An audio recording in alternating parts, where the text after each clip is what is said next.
Do you know one of these moments?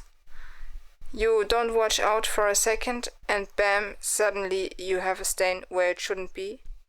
Greetings and welcome to Busy Bee from Germany, my dear fellow collectors. Today I would like to show you how to get rid of this ugly stain. You know this doll, I got her approximately 6 weeks ago and she came without a stain, but she laid on a sheet with ink pen and somehow she got a stain.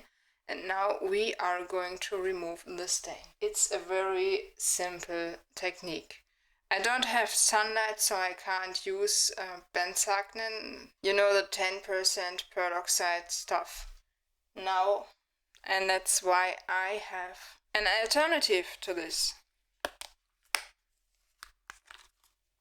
My alternative looks like this. You get it in every supermarket in Germany, and it helps to get rid of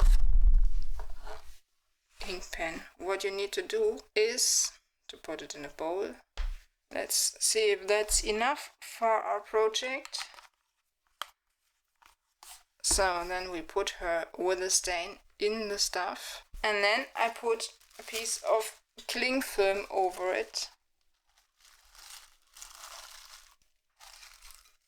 to avoid that the liquid disappears. And now let's put her in there for 1 or 2 days.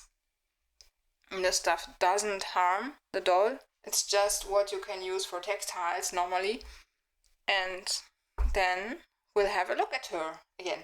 My dear viewers, 2.5 days passed by. Let's have a look. But before we have a look at the stain, I would like to mention that I did another video on how to discolor ink stains from Barbie feet.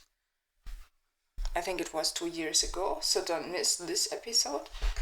And now let's have a look at our hat here. Let's have a look, and as you can see, the stain is completely gone. I think we are going to give her a good wash now, and that's it for our cleaning tutorial today. My dear viewers, stay safe and stay healthy in the next weeks. I hope you like my little video. Give me a thumbs up, watch my other videos, comment and share if you like. Thanks for watching. Your Busy Bee from Germany. Bye.